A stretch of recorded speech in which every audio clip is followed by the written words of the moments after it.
In this session, we will discuss issues of business ethics and social responsibility using a human resource management lens. The discussion in this session is based on Chapter 5 of the book Human Resource Management, a Global and Critical Perspective. In terms of the topics that we hope to cover in this session, we will start with the news item which discusses the issues of business ethics during COVID-19 or the coronavirus.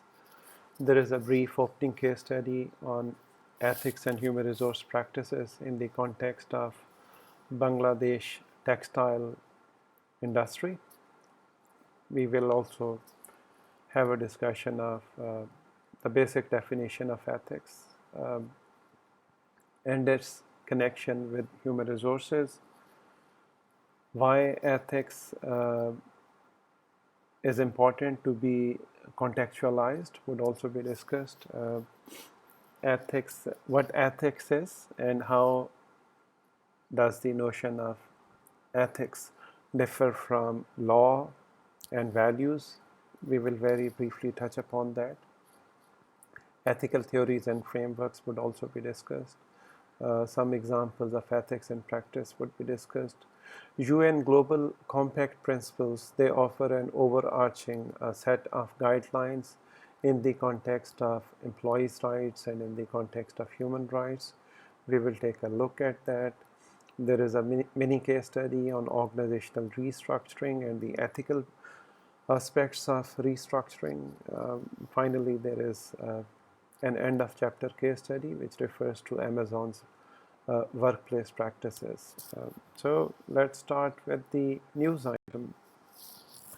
So this news item appeared in April 2020. And it was during the coronavirus crisis.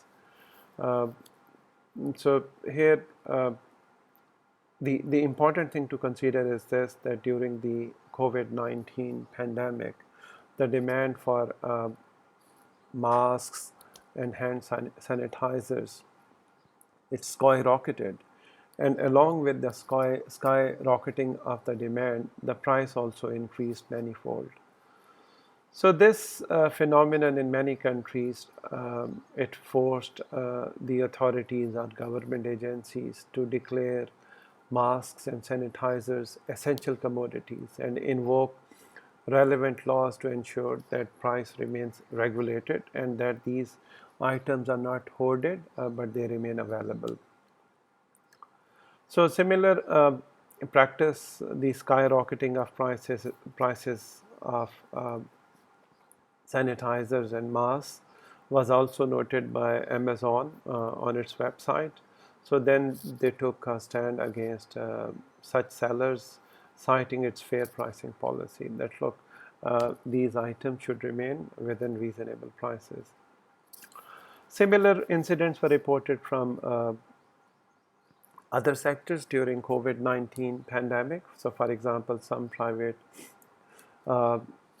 airline operators, they wanted to levy additional fee on flyers to make up for the loss during the outbreak. So some airports, they thought that they could levy an additional tax in order to make up for their loss. So IATA, the International Air Transport Association, they had to intervene that look, that was unethical and that should not be done. Similarly, some businesses, they were seen giving back to their employees. Darden Restaurants has been cited that they extended their sick leave protection to 190,000 workers, including those paid by the hour who were previously not covered by the sick leave policy. Similarly, the Tata Group, they promised that all temporary and daily wage workers, they will receive full pay for the months of March and April in 2020 during COVID-19. At the governmental level, many governments have also intervened. So for example, in India, government decided to consider the healthcare spends of private companies as CSR activities, which surely would have some kind of consideration in terms of the way they would be taxed or also in terms of their brand image. So that was, so this specific news item and organizational examples. These examples highlight the importance of ethics in the way business ethics are to be perceived and practiced, and also in the context of the treatment and management of employees in organizations. So let's move to the opening case study. I would like you to read this case study in your own time. Um, it does refer to some examples and incidents of ethical concern, particularly in the context of the way businesses and human resources are managed in the garment industry in Bangladesh. In 2013, many of you would know that there was a major tragedy in Bangladesh, the collapse of the Rana Plaza, in which more than 1,100 lives were lost. So I would encourage you to read this case in your own time and then focus on these questions. So, for example, what exactly are the long-term implications for employees as well as employers of unfair or unethical human resource practices? So, in this specific instance, it's Bangladeshi industry. It could be industry in any other country.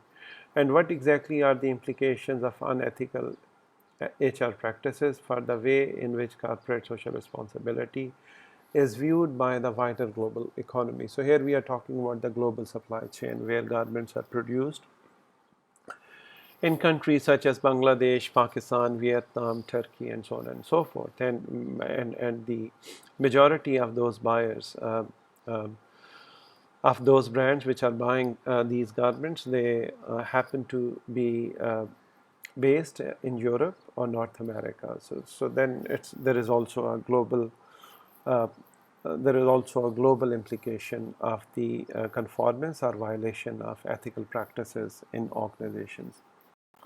In terms of the definitional side of human resource management, ethics may be seen as a system of moral guidelines or principles which defines in terms of what exactly is good for individuals and society. It resolves questions such as what is good and what is evil, what is right and what is wrong, and what may be seen morally as a virtue and what may be seen as vice.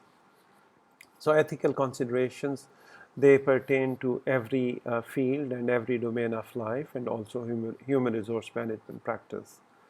It is also connected with the implicit notions of responsibility, trust, employers' rights, duties, and authorities. And of course, it has implications at the level of individual, organization, national government, and also internationally.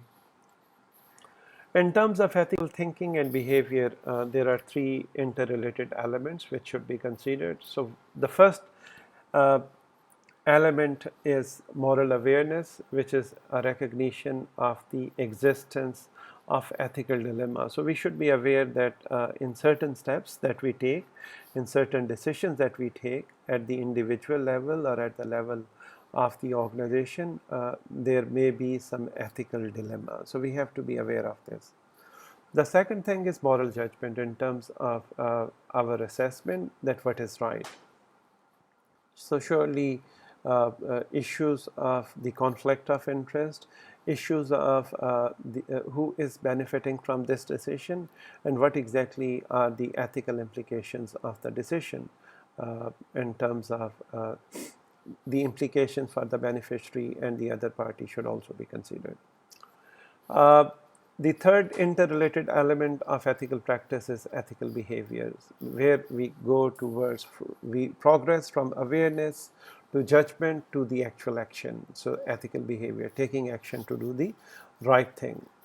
But at the same time, while we are thinking about ethical thinking and behavior, we also have to consider what ethics is not. So the first thing which we have to understand is that while in many domains and many instances conformance to law surely it's a legal requirement. And in many instances, conformance to law would be ethical action. But also, we have to consider that in some instances, laws themselves per se may not equate to ethics. So, what is legal may or not may be ethical. So, this we have to consider. For example, once upon a time, slavery was legal in many countries in Africa and particularly in Europe and North America. But was slavery ethical as well is also something which may be considered. Similarly, many ethnic and religious minority groups, they may be facing discriminatory behavior and discriminatory laws in many countries, not only in Asia but also in Europe, Australia, and elsewhere. But then at the same time, the existence of laws doesn't mean that those laws are also ethical. So that is also something which may be considered. Similarly, ethics may or may not equate to values. So while values are important in shaping ethical practices, they may also be important in shaping unethical practices. So whatever may be perceived as tribal or cultural values, it doesn't really mean that all of those values may have to be accepted or may be perceived as ethical. So that is something which we have to understand. But at the same time, we also have to understand that ethics is something which has to be contextualized. So ethical reasoning, it would involve an evaluation of the situation which may be conducted, and such evaluation may take place at multiple levels, which is the individual level and the organizational level and the macro level. So figure 5.1 in this chapter, it identifies the elements at the macro level, for example, the political system, the economic system at the organizational level in terms of organizational culture, the management values and priorities, the structures of the organization which have an impact on how ethics is perceived, practiced, and is expected to be practiced. And at the individual level, surely there would be issues of individual values and experiences. Their own biases would come into play, individual circumstances and mental models would vary. So all of this has to be kept into account, which would then have implication for the practice of ethics in organizations. With this, we can move towards the more theoretical side, ethical theories and frameworks. And we have to understand that there are a few key theories which should be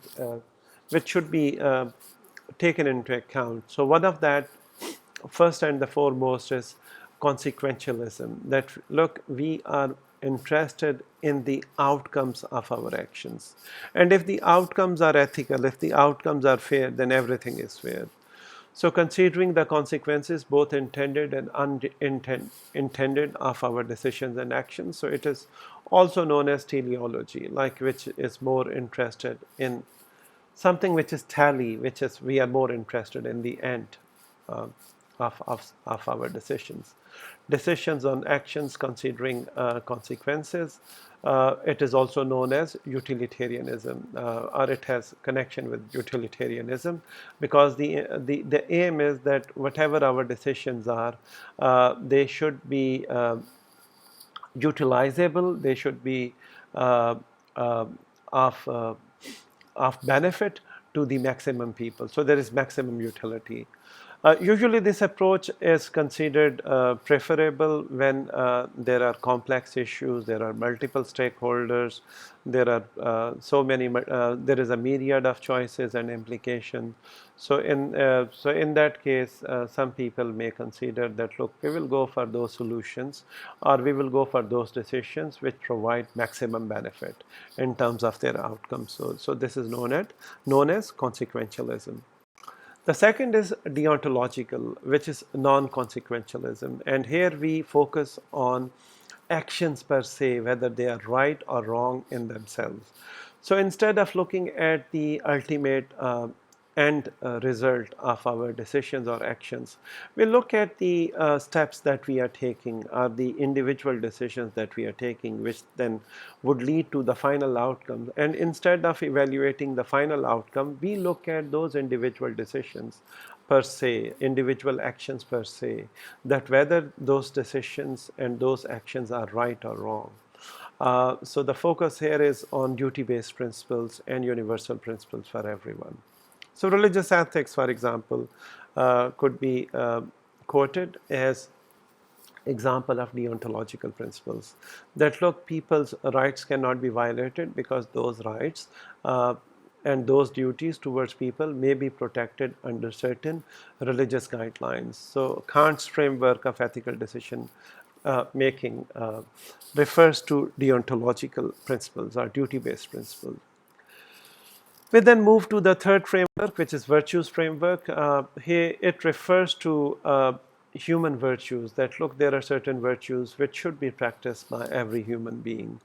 This then refers to what exactly is the person, or what exactly is the type of person which we would like to become. It has association with the classical ideology of philosophers such as Aristotle and other religious thinkers. There are various virtues which can be followed or which may be presented as worthy traits such as honesty, uh, generosity, sacrifice, having courage, demonstrating courage. But at the same time, we may also understand, or we have to understand, that virtues can also conflict with each other within one person and also across persons. So, for example, there may be people who may be following a certain set of virtues, and there may be certain other people who may be following certain other set of virtues, and some of those virtues may be in conflict with the other set of people. So that is also something which may be considered. The fourth framework which is relevant is the care ethics. It refers to, or it deals with recognition of and responsiveness to well-being needs of people. So the practice of care involves caregiving and care receiving. So caregiving would deal with ensuring that care needs of the people, whether they are employees or whether they are managers or whether they are ordinary members of the society, those needs are met, entailing both empathy and competence. Whereas care receiving would be the interaction between the carer and the receiver, entailing responsiveness and receptiveness. Similarly, the notion of caring about and taking care of is relevant for the realm of ethics. So let's move towards the corporate social responsibility side. Corporate social responsibility may be defined as the moral and ethical effort by an organization for the betterment of society. So this means that organizations should not only be considering the economic benefits which they are hoping to accrue from their production or service provision activities, but they should also be concerned about the implications of their actions and operations for larger society in the context of environment, for example, but also in the context of creating jobs, or in the context of, for example, creating value for a larger set of people. This may also be then formally enshrined in their codes of conduct or codes of ethics, which would then have implication not only for the organizational employees but also for other stakeholders or wider society. Uh, in the context of the interconnection between CSR and human resource management, it may be useful to understand or think about the notion of socially responsible human resource management. So, in your books, table 5.2, it explains the elements of socially responsible human resource management. Uh, so it identifies elements on the left hand side, in the left hand side column, and on the right hand side it explains certain principles. So for example, in terms of the element of training and development, the principle would be lifelong learning and employability of an employee, the marketability of an employee. So the organization is not only responsible for employees to continue to make productive contribution to the organization, but the organization should also invest in the human capital development of their employees. So whether within this organization or whether if, for example, in an extreme scenario, in the aftermath of a restructure, if an employee is no longer required to work in that specific organization, he or she should remain marketable because of the human capital that they are carrying. So these elements and principles may be better read to develop a nuanced understanding of socially responsible human resource management. In the context of organizations, and ethics and organizations and human resource management, it is also important to understand another important concept, which is whistleblowing. So ethics of whistleblowing is also important to be understood. So whistleblowing, it brings two important moral values, which is fairness or ethical responsibility of an organization, of a person to an organization, or an organization to a society. But it also brings another interesting notion of ethics, which is loyalty. So in the shape of whistleblowing, fairness and loyalty, they come into conflicts. So doing what is fair or just, it may conflict with showing loyalty to the organization. So taken to its extreme from a loyalty perspective, whistleblowing may involve agonizing conflict with, for example, violating the trust of co-workers or violating the trust of managers, or those who were engaged or who engaged in wrongdoing. But then whistleblowing may also jeopardize the notion of team playing. But then there may be a larger interest, the wider interest of the society or the overall organization. So from an ethical perspective, while loyalty is an ethical value, it should never be placed above one's ethical duty to act in a responsible manner, to take care of the wider interest of the organization, its stakeholders, or wider society. So responsible people blow the whistle, and they should blow the whistle when they believe more harm than good will occur if they remain silent. So this is a very interesting uh, element of ethical human resource management.